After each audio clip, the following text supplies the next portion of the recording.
Hi Panas, hi MG Gaming, and hi Elieto. Welcome, welcome. How is everybody? How's your day so far? How is life?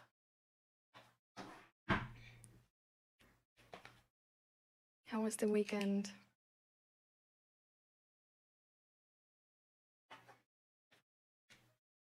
I hope you guys haven't gotten sick. Zach actually has gotten sick over the weekend, sadly. So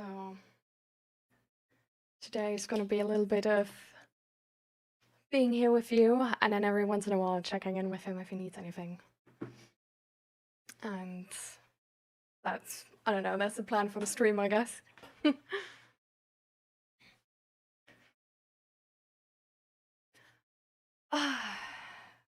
You've gotten sick as well? Oh no. What have you gotten? Any type of like... You think you have corona? Ooh.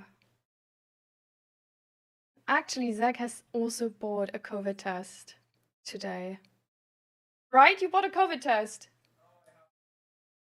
Wait, what was that then?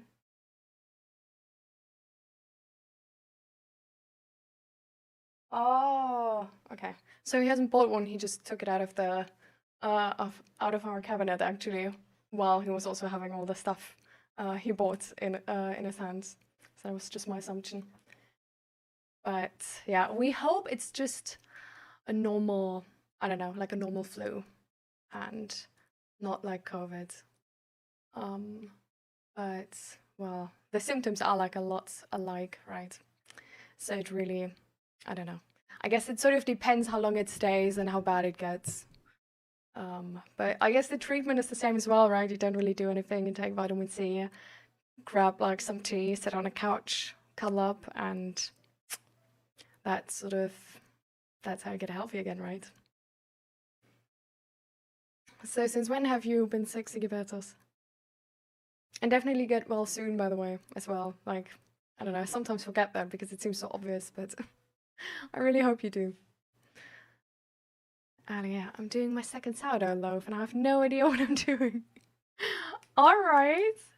My sister's actually also when I was like visiting them in Germany, she was making some type of sourdough as well.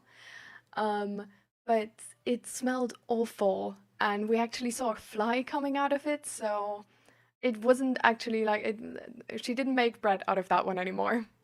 But she tried to really like if you have this like base you use for sourdough, you make it over some days, right? So that's what she was trying to do. And I think this one was like one of the experiments how to make it like especially long or something. But yeah, I don't know. Didn't turn out too great, sadly. You're so pissed. Oh no, what's going on? The neon thing. My mental health has been going downhill. Aw. Since when specifically? Or like, I don't know, like has anything specific happened since the last time we talked, or? Saturday evening. Oh, that was actually the same for Zach. Zach also got sick on Saturday evening. Like Saturday evening it sort of settled, but it was like, I don't feel so well. And Sunday it was, yeah, it was there. So. Relatable, Ali? Oh no. Is it because of a lot of external factors for you? So how you have been doing, Ali? And what external factors is it for you? I think I'm already getting better, but yesterday sucked. I think Zach is sadly not getting better. But maybe you're lucky then, and it's only a flu. Because like COVID is usually like worse, right? So maybe it's just regular flu. After all. Or let's hope it is. I don't know. I don't want COVID 2 or something. I was already fed up with the first season of that show. Last time I had COVID, it was worse, but I still got better after one day. Oh, well, that's not too bad then. Like when I had COVID for like 2 weeks and I felt like I'm dying, so I don't know, like that's usually what I have with like if I have any type of flu or like like anything else, like anything apart from COVID in my life has been like, I was sick for like 2 to 3 days. One time, I was sick for like a week where I had this like, was it like bird flu or like pig flu or whatever? Like some of that like bigger flu type thing. And then COVID took me down twice for 2 weeks. And it was really, I had so many symptoms. Like I had like just pain everywhere in my body and like back pain and like, I don't know, that was, oof. COVID was heavy. My eyes actually, like behind my eyes, I had pain. And I don't know, like that was really, really shitty. So yeah, I don't know, that was my COVID experience, so way different. Stress at work? Oh, how come? I thought you have like the new contract and everything, and like everything is normal, or does it not have to do with your boss's pandas? It smells really weird sometimes, depending on how hungry it is. But yeah, that one I noticed too. 6 seasons around, I've heard COVID is back. I feel like I'm like not saying that 𝔹𝕃ℂ𝔻 doesn't have COVID, but I think since COVID has happened, a lot of flu cases were sort of attached to I have COVID instead. Like I've seen it sort of like regularly happen. And yeah, I don't know. Like I think because the symptoms are so similar, right? And like COVID is just a more recent thing and like people take it more seriously. They sort of like forgot that flu exists. So and yeah, exactly. Like you should act the same way, sort of.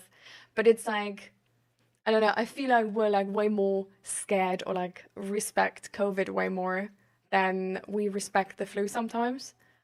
I feel like actually maybe like COVID has taught us to sort of take care of ourselves better if we're sick and like take it more seriously, also to take the like not making other people sick more seriously. Because I feel like before COVID, people have come into work sick regularly.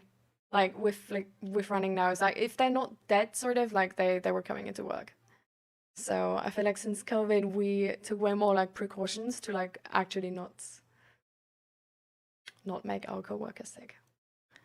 But the funny thing is, in the Netherlands, at Zek's workplace, actually, they discourage from that. They actually sort of say like, well, it's sick season, like you gotta get sick at some point, so like come into work, sort of like get it out now, you know, like everybody gets sick now, and then we're like good to go for the rest of the winter. So, I don't know. That's more of like the old school way, I think. I think back then in kindergarten and stuff like that, they also sort of did it that way. Of well, like no, like send your sick child, and then it's like good to go. Sorry, guys, somebody is drilling.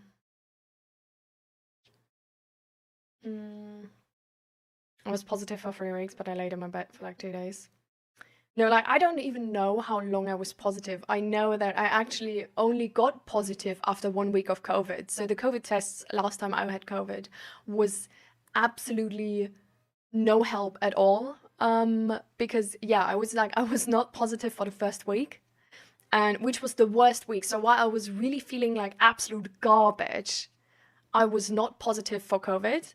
And then when I got better and only had like a sort of like a runny nose and like the tiredness and exhaustion, which is still sort of like the flu type level of being sick, but it's like manageable, like you can walk, you can make food, you know. It's like at that point I was I was positive. And then I was positive for so long though. Like I already was like fine again and like was still positive. I don't know. So I really like the COVID tests, like I don't know if it was only for me, but for me they did like dog shit. I don't know, like they didn't work at all. But yeah. Mm.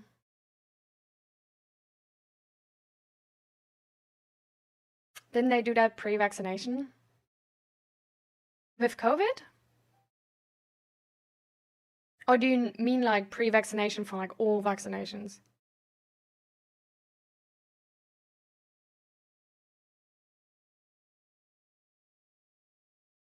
free from all. Oh, vaccinations are pretty old. Like I know like times where like the information from Zach's work is like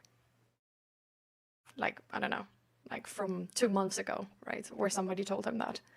And I know that this has also been done at I think the kindergarten of my sisters and stuff like this. Because there's a few sicknesses like you should have when you're young or something, because they're like less bad if you're young. And if you don't get them when you're young, you could get them when you're pregnant or something like this, and then they're really bad. And that's why they sort of like still do it. But yeah. Yeah, exactly. I think it was actually measles, Ali. Yeah. Because if you don't have it if you're a kid, you can actually get it later on, and then it's like could be deadly, or it could lead to like your pregnancy going wrong and stuff like this. So it's like for kids, it's like really like no bigger issue. But if you get it only when you're older, then it's a really big issue. So I don't know. Yeah, I don't know if it like should be done, but I know it's like it is still done. Like it's not like every kindergarten and every like workplace or whatever nowadays is like, no, we don't do that anymore. It's like so I don't know if the medical standpoint is against it. Like it could also be like still in favor for it for like some sicknesses. Right. So to check in my bird real quick. What?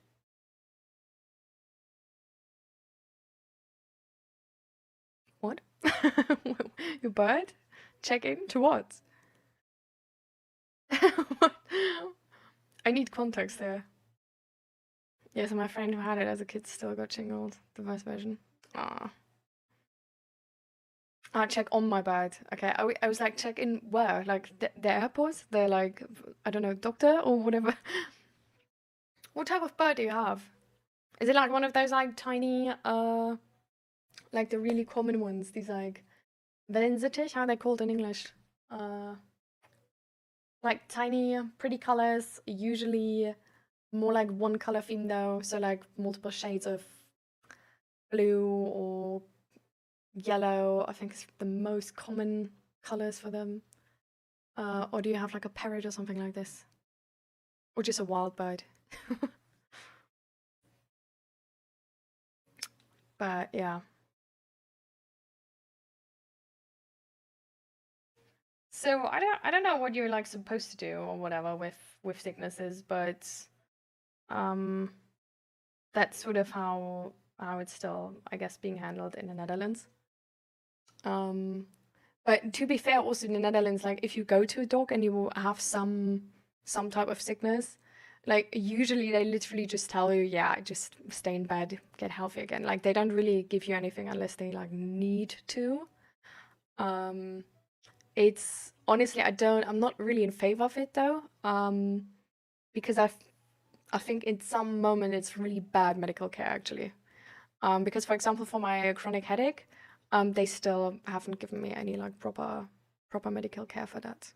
Like I literally had to beg to get like an MRI done.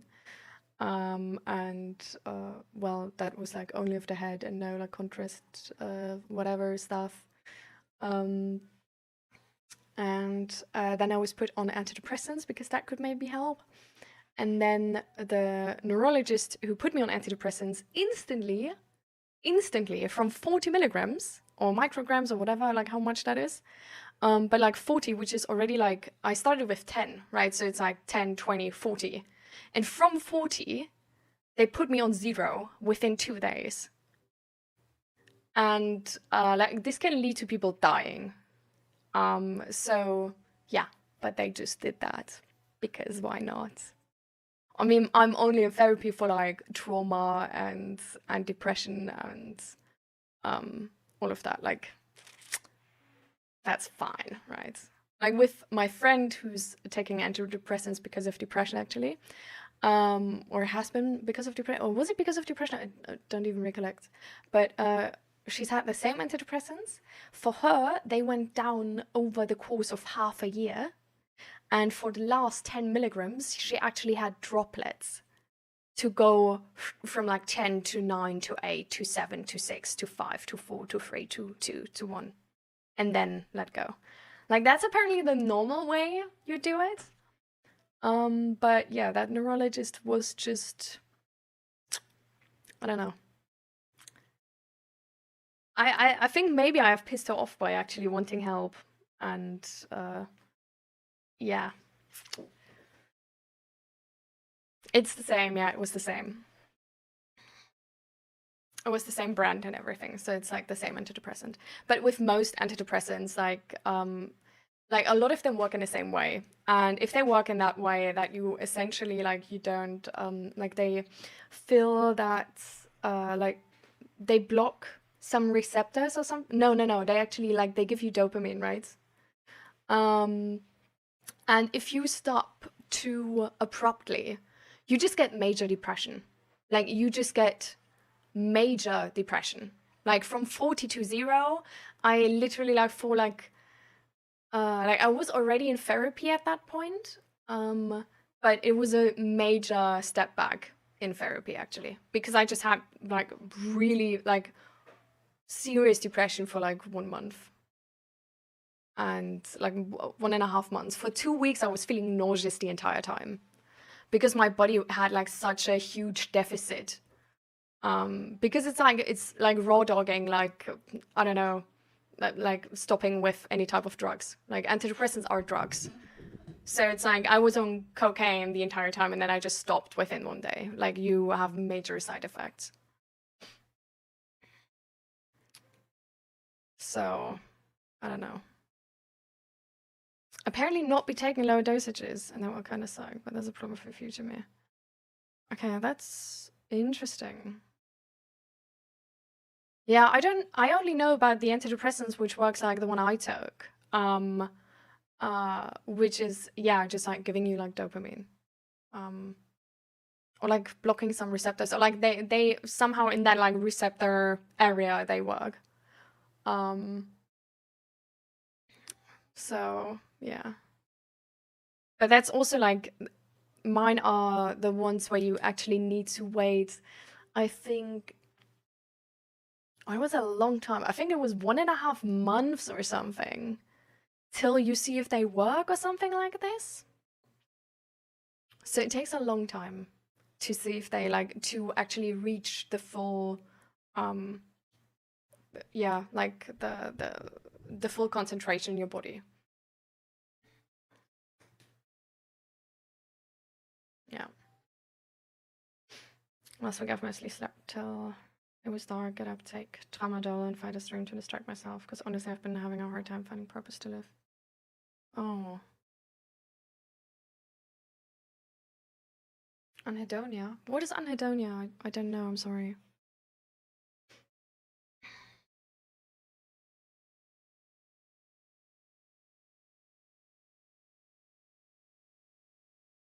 I heard tramadol before. But wasn't it tramadol, I was like, that wasn't an antidepressant, no?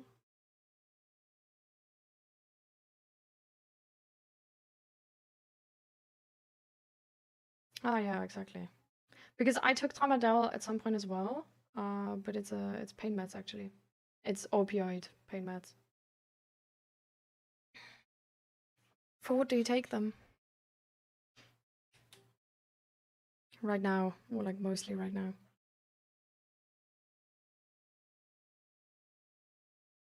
Isn't that kind of normal for antidepressants? I know first effects at about 2 weeks. Yeah, exactly, and then. Yeah, exactly. Like that's what I'm saying. Like, these are the antidepressants which are, I think, to like my information, they're the most common, and there's like many different brands, but they all work the same. So that's why I was saying like these ones, like I don't know which ones you take, because I don't know about some which you can't take in lower dosages, because these ones you can take in lower dosage. Like there's no problem with it. And yeah, like the specific one I was taking, I had taken was like the one where my friend was like stopping it with 1 milligram at a time versus me from 42 0 in 2 days. So yeah, I don't know. That was really like just the amount of like how shitty I was after that. Like, I don't know, like some people wouldn't have lived that. Like, I'm really thankful I wasn't suicidal anymore at that point, because I don't know, like I don't think I would have lived. Like, I seriously, like, I was from going, like, I was sort of like fine before. I had like the chronic headache and stuff like this, but I was sort of like fine. And then I had the antidepressants for like half a year, which also wasn't feeling like nice. Like, antidepressants suck how they feel, I think. And then I stopped them, and then I had this like major depression with like just feeling really nauseous for like 2 weeks, weren't able to like eat anything and stuff like this. So I don't know, like I was really, really happy that I was in proper care at that moment, getting like getting therapy once a week, having somebody to check in with me, and also have a husband who's like taking care of me and helping me, because I don't know, like otherwise it would have been way worse. Anhedonia is normal feeling of joy or pleasure from activities you once enjoyed. I've taken tramadol from a family member because of back pain, but noticed it helped me, so I asked if I could have more. Okay. Well, I mean, it is an opioid, so that makes sense. At the same time, it's definitely not like a long type solution, right? So, but anhedonia, I definitely noticed, like for me, it's like really like while I was taking the antidepressants, I had that the entire time. Like that's actually the feeling I hated, because I felt like, are you fine?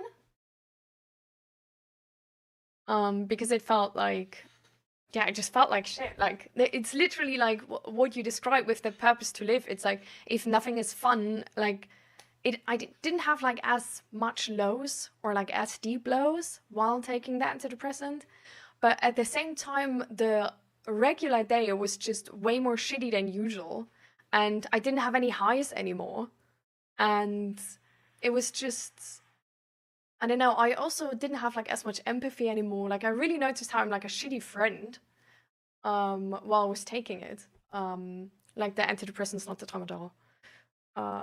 But yeah, yeah, it makes a lot of sense, right? Because you're like sort of muting your emotional system, your hormone system.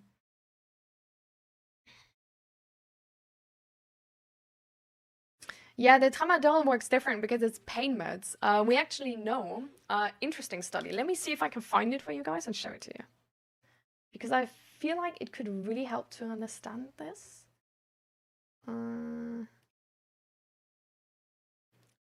Let me check.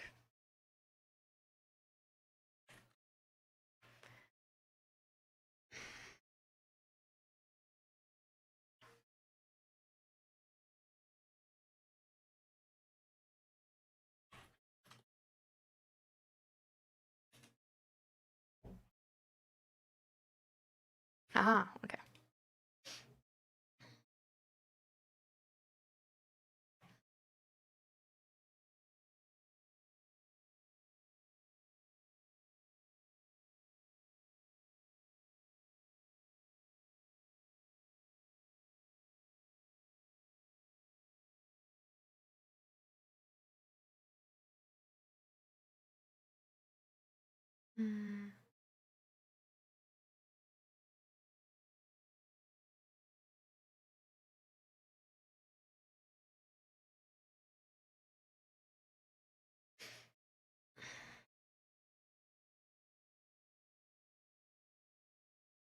Ah, yeah, okay.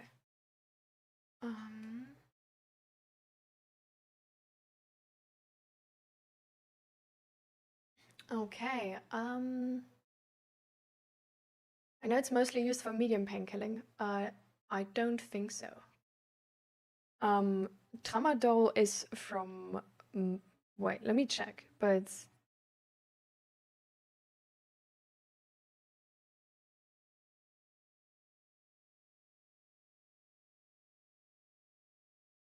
Okay, so it's for like medium to strong pains, and it's an opioid.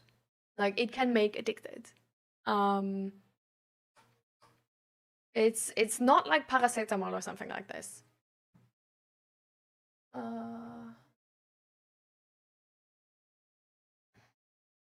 Like I only got it because of my chronic pain, and it's the hardest thing I got. Like they put me on paracetamol first for the chronic pain, letting me take the full dosage per day of paracetamol. Then they gave me something with N, which I took with the paracetamol. And when that didn't work, on top of that, they got me tramadol. So tramadol was the hardest thing I got for the chronic pain. And yeah, it's like it's different to paracetamol because it's an opioid. So just be aware of that, right? Because like this is a drug. Like yeah. Like the American thing where they give opioids to patients, they turn drug addicted and then or worse off than before. Like this is maybe not that drug because it's still available in Europe, but it's definitely like not something you could ever like, I don't know, like you need medium to strong pain with that, and you're not supposed to take it like all day round.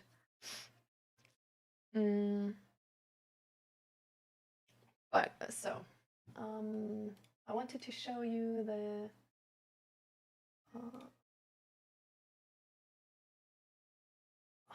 display capture. Yeah, okay.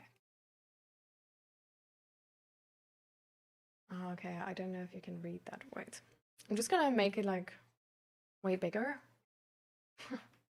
Okay, I think now you can read it.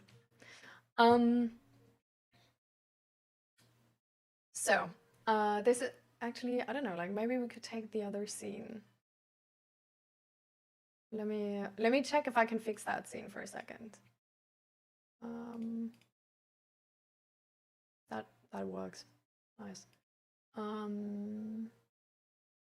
Okay, nice. So now we can have it in normal size. Okay. I've made like a merch design essentially based on this and some other studies and articles, because this is huge. Okay, like I want to tell you this because that's how much this meant to me and is like actually saying. Like this is really, really good to know, and I think more people should know it. And that's why I put it on the back of a shirt, like basically like a, I don't know, like a free poster running through the city to let more people know. So they did some like studies, and essentially it's like, yeah, rejection feels lousy, blah blah blah, and now they looked into how that pain is actually being perceived, and they found out that a like social rejection pain and like any type of sort of like heartache or like situation where like somebody breaks up with us, we're being excluded, we're being rejected, like any type of like social rejection or any like social pain is actually like it here. They found that social rejection activates many of the same regions involved in physical pain. They found this in 2003, by the way. It's not like new or anything. Like we know this since a long time, but we don't really do anything with that knowledge. But anyways, so social rejection activates the same pain, like a lot of the same brain regions like physical pain. And they sort of like, they studied this with like having the people in like an MRI scanner, and then like looking at like the pictures, and yeah. Then they go for a situation where they have like no social rejection, they go for a situation where they have social rejection, and then they see that the activity in the brain is like similar to those who experience physical pain. And now the interesting part for you specifically is because, yeah, they wondered like, okay, if it's like physical pain, and if we give someone like paracetamol for physical pain, like, can we give someone paracetamol for social rejection or like a broken heart, like being dumped and you take paracetamol? Is it getting better then? Like, is that how social rejection aches like physical pain works? Like, can it then also be, yeah, be treated like physical pain? And yeah, they gave one person like a placebo, and the other person they gave pain meds, and the volunteers who took the drugs, so who took the pain meds, recounted fewer episodes of hurt feelings in daily self-reports. And those were also backed by the MRI study, which essentially just like did like the whole thing again, and with the people who took pain meds, they just had less activity in the pain-related brain regions. So yeah, so this is why that can like work, and why something like pain meds can essentially help you even though you don't have physical pain. But you, for example, have like, because social rejection is really, really common for people who, for example, are depressed, who have anxiety, who like feel suicidal, like all of these things. But at the same time, pain meds are, I guess this feeling like you maybe don't have a purpose anymore, or feeling the like anhedonia, is actually also related to this, which I'm not sure, right? Because I haven't like looked into a study on that. But I think since we take antidepressants to sort of like get like a similar effect, maybe taking pain meds for like a longer periods of time like this is also making you like numb, because you don't have these ups and downs anymore like you should have. But everything is sort of like not hitting you anymore, and which makes you feel less alive and more just sort of being there, which just makes your day shittier. Like I felt when I was like on antidepressants, like it takes so much of the being alive part out of your day that it just doesn't feel worth living anymore, because having like a hard day is shitty, but having no good days to avoid a hard day is even shittier. And for some people, we need antidepressants, right? Because they would actually, with the next low, kill themselves, which we want to avoid, right? Or like hurt themselves really bad, or hurt their environment really, really bad, which we definitely want to avoid. And then that is our priority. But if that person is not on the edge like this, we don't want to give them antidepressants, because it's just not worth it for you. Because antidepressants is not something where you feel great with, but just where you don't have these ups and downs. And that's the thing we sort of want to achieve with that. But yeah, I would be really careful with taking pain meds, especially pain meds like tramadol, on a daily basis. I would, like, I'm not a medical professional, but especially when you don't have a medical professional telling you to take them daily and sort of supervising this, but if you just take them daily from like a friend or something, there's studies which, let me see if I can find them, because I have not looked through them myself, but my doctor actually told me about them when we talked about the pain meds, like for me.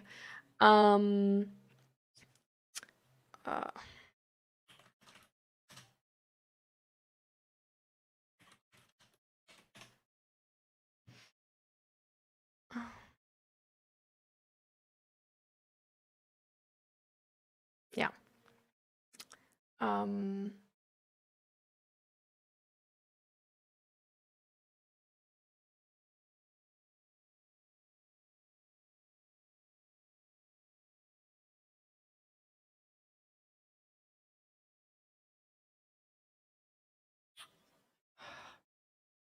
Well, it's probably somewhere in that article.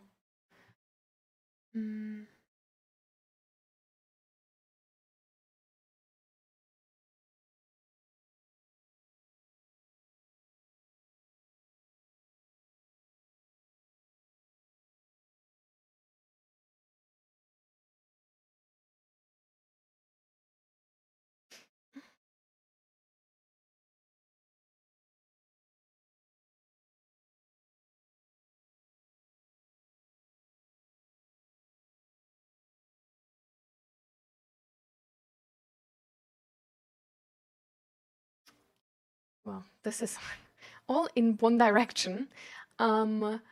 But yeah, it can increase the levels of pain. So you can actually get pain from taking pain meds. So yeah, this is the article from before. But yeah, so that's sort of the thing I wanted to point out, because this can become worse than before. Like, this can make it worse, and not only better.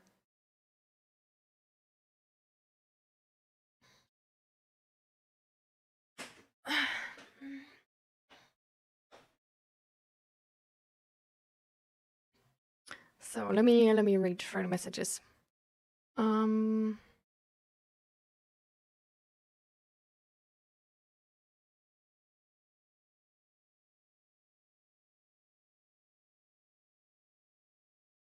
It's like saying 2 days. It's been a month since I got ghosted by my long distance girlfriend who has BPD. Probably split on me, which by the way worsened my depression significantly. Yeah. Like, that could literally be it. That social rejection and the pain meds alleviate it. It's not making you deal with it, though. It's not like making you work through it.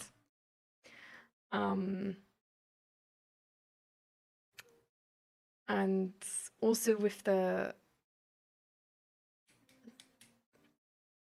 pain meds are so heavy usually on the body.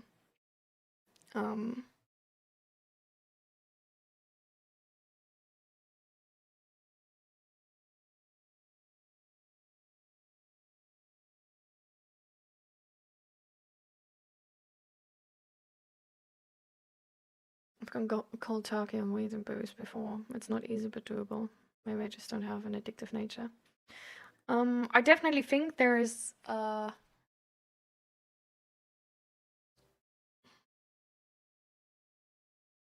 addiction is not about a specific thing you're addicted to. Addiction is definitely sort of like a way of functioning. Like, addiction is like a trained behavior, like a pattern you have developed, how to deal with how to deal with bad situations, negative emotions and stuff like this. But that's why, if you are addicted and have ever learned that pattern, and you have ever sort of like really like used that pattern, that you can let go of one addiction doesn't mean you're not addicted anymore, and doesn't mean you have beat the addiction. There's so many cases of people who are addicted to, for example, weed, and then switch to something else, and who essentially just move their addiction to a more socially acceptable addiction, instead of actually conquering the base of their addiction, which is essentially like a mix of avoidance of emotions, avoidance of situations, and not working through feelings, but trying to alleviate them with positive emotions, like trying to replace negative emotions with positive emotions instead of working through the negative ones. So I think it can, like, like the way alcohol and weed, for example, and other drugs are described, I feel like with alcohol and weed especially, it's not maybe the same as with like some of the harder drugs, because the thing itself is not, like, I don't like how we describe the thing itself as addicting, because I feel like it's really just sort of like how you handle it. Like, I feel like why we maybe describe it as addicting is because it's definitely something which is just net negative in total. And so, for example, smoking, like, I would describe it as addicting because I don't think there's a person smoking who's not addicted. because I just can't believe that, like, but this is not like a sort of like an official, like, and that's like how it should be done or whatever, but this is just my personal opinion. I just can't believe that anybody is doing this out of free will, sort of. Like, it stings, it's disgusting, it makes like, there's only negatives to it for me. So this is why I would like personally say, like, okay, like, this is definitely addicting, because no way in hell you do this and you're not addicted.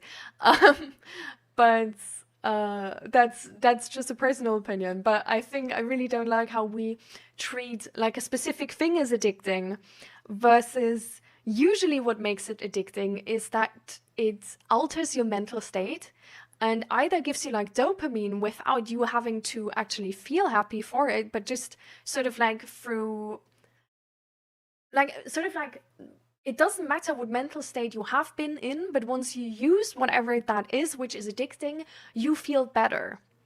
And I think that makes it to a thing which can be used as like to avoid negative emotions and to replace negative emotions, which in turn is that addictive pattern. But you can be addicted to like so many different things. Like, you can be addicted to sex, to porn, to weed, any other type of drug, to booze, to smoking, to social media, to gaming, to like buying things cheap, to just buying new stuff in general, to eating, to I think to sport actually as well, but I'm not necessarily sure about that. But yeah, to collecting some stuff, like, you can be like, there are so many things which can usually always give us joy or make it better, and to all of those things you can be addicted to. So it's not really like, I don't know, like, we could call like nearly everything addicting. But yeah, it's really like this addiction pattern which makes it addicting instead of the thing itself. Porn addiction, yeah, and it's a big issue. Like, honestly, it's a big issue. You're not at the gym? No. Hi, still, welcome.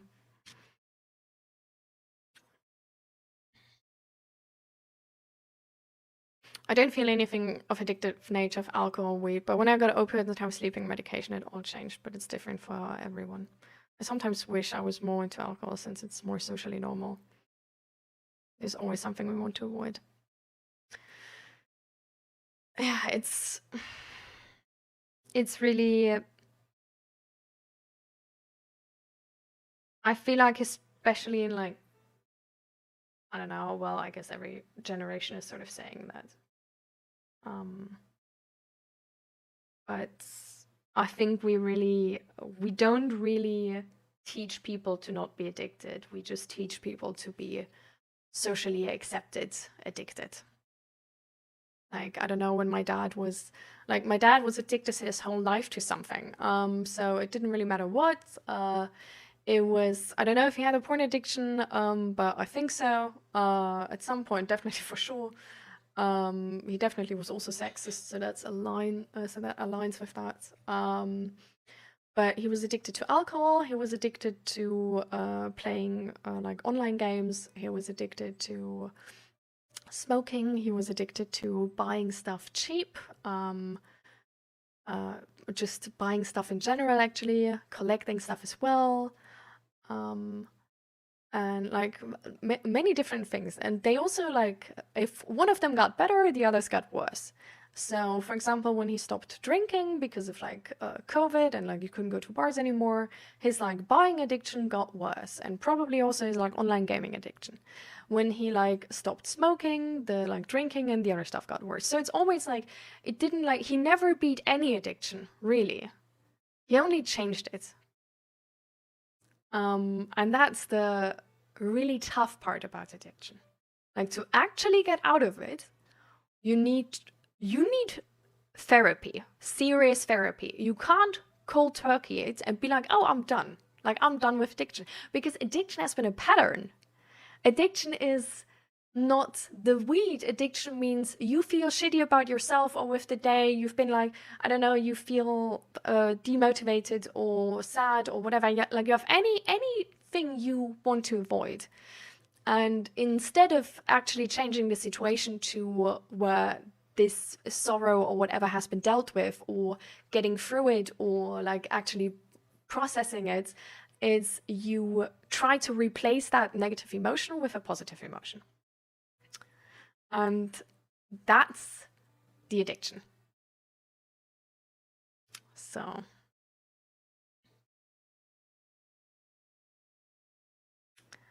it's, yeah, so that's why I would be really, really careful with heavier things which can cause addiction. Because, for example, with alcohol or weed or smoking or whatever, like, I would never be afraid to become addicted.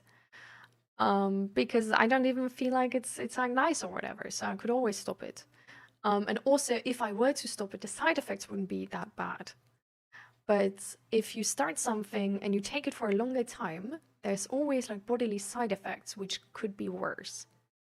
Like it's a difference from taking something once and taking something for 2 months and then stopping it again. For example, sleep meds, like Ellie said, like that can also be addicting. And it's like the side effects to stopping with that are really rough as well, right? It can mean that you can't sleep for like weeks, maybe. Like not properly, you know, where you can't properly get rest, which is super hard to handle and sort of to compete with. Like there are some people who are not allowed to stop smoking because the side effects would kill them. There's like, so it's not only about, like with most addictions, like the addiction part itself is like a lot of it is mentally and starts mentally. But there's also like a physical component which makes it harder to stop and get like, yeah, just get out of it, sort of. So there's, for example, there's a really, really nice video. Let me look it up.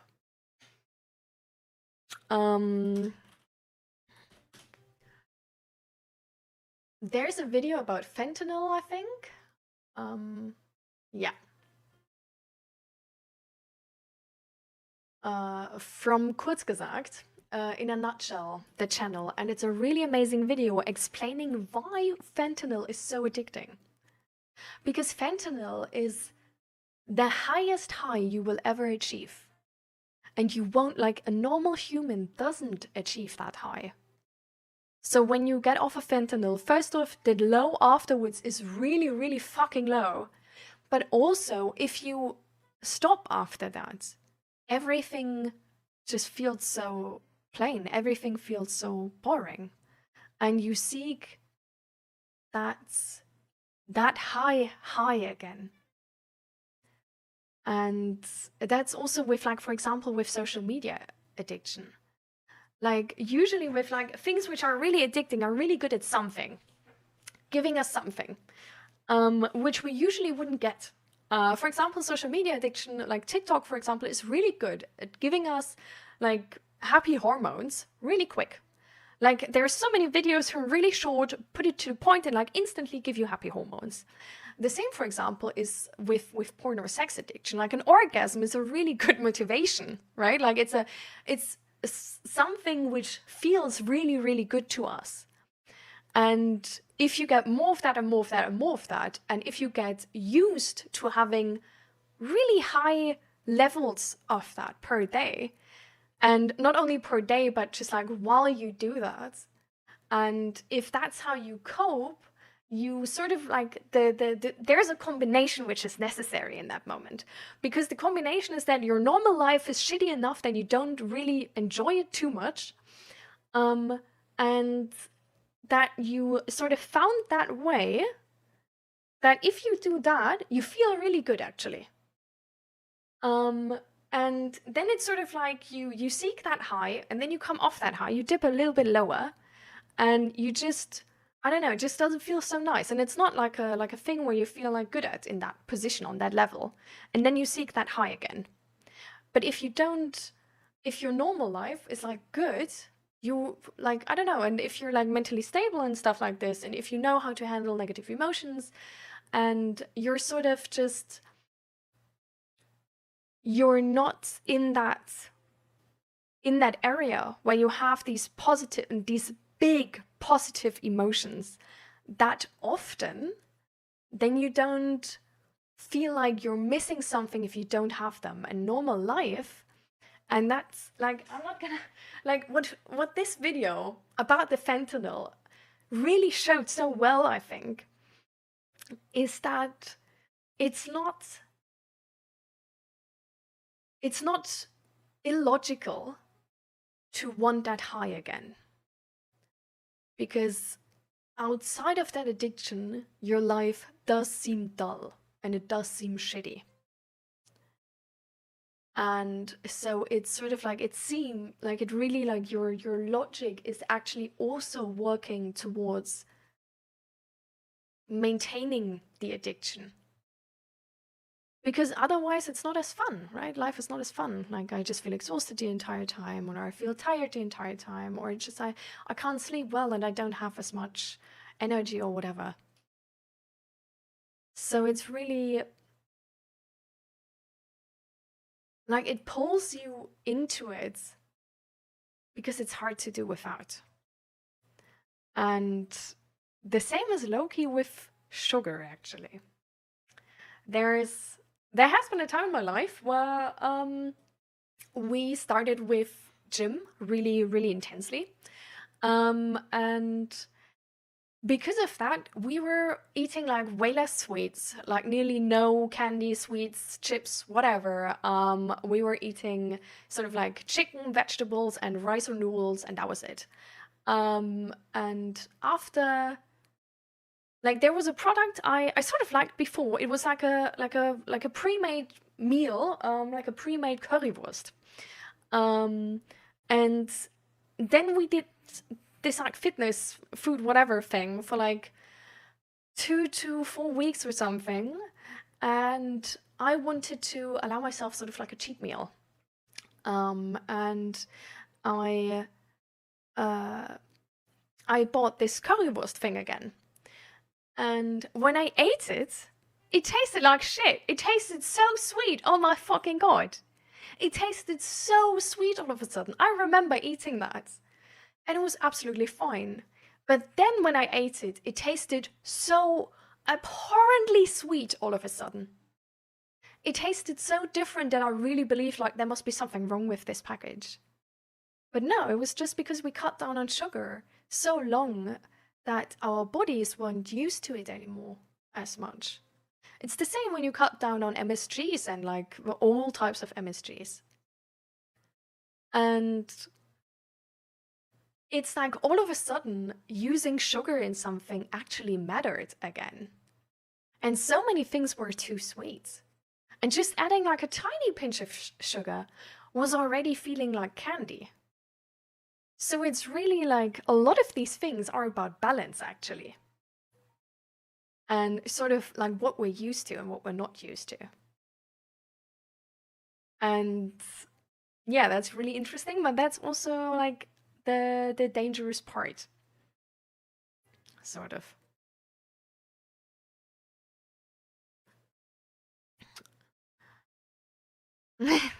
Exactly. For example, I was fine until I got opioids as painkillers for a broken foot. When I ran out, I took sleeping pills to sleep and not be in pain. And turns out they both have calming effect. Yeah. And then all of a sudden you put yourself, you're disconnected from your body, right? So now stopping those pills, it's like, how do you stay calm yourself? How can you, like, you're so used to this amount of calmness that not feeling that calm again makes you anxious, maybe, or scared, or just feel really stressed the fuck out the entire time, which is not something you can take for so long, right? Or that's what I imagine it would feel like, trying to stop. My ex, her dad, got in a car accident, she told me, and I was given Oxy. Which got him hooked badly and made his life go downhill. I guess he was living for the high daily. Yeah. But it's also because the normal is lower than before. Like every time you take this, your the way it would feel if you would stop is shittier than before, because you're so used to the high. And because any type of drug, that's also the thing, right? Like, if you take it and take it and take it, you get used to certain levels, so you need to up the amount the entire time. And that's why you get so much further away from baseline. And at some point you would go suicidal if you stop. Like, it's hard to stop an addiction, and it's easy to fall into an addiction. Yeah, I have chronic headache.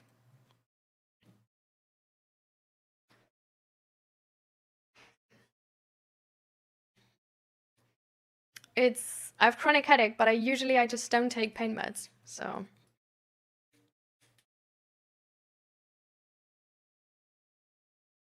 When I stopped sugar? No, I didn't get a headache then. I got a headache way later when I was like working in a shitty position.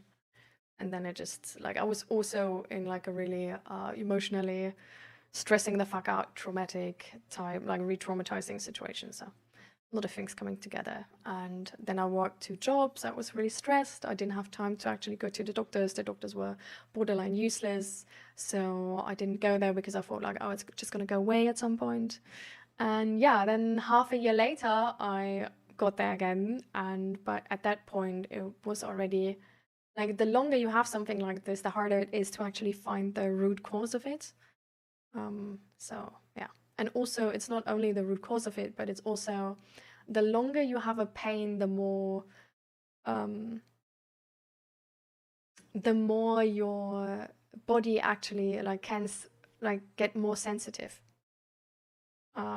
So I think I just had headache for so long that my body is like really, really sensitive to any type of headache. And that's why even if the root or the cause of the headache would go away, maybe I would actually still have headache. So yeah, shitty situation. How did I get over depression though? Therapy. Yep. I know you guys don't like to hear it. Like, you're really apprehensive to therapy, but it's therapy, guys.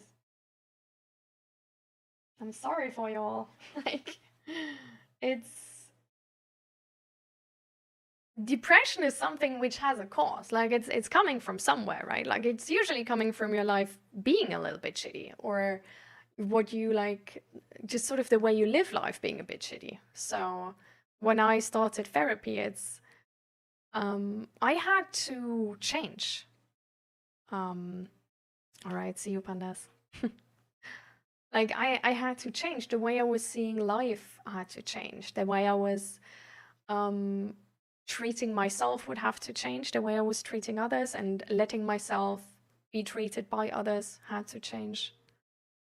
I had to respect my own bodily boundaries, for example, better, which is something I was really bad at before, because I really was so much about efficiency and performing and stuff like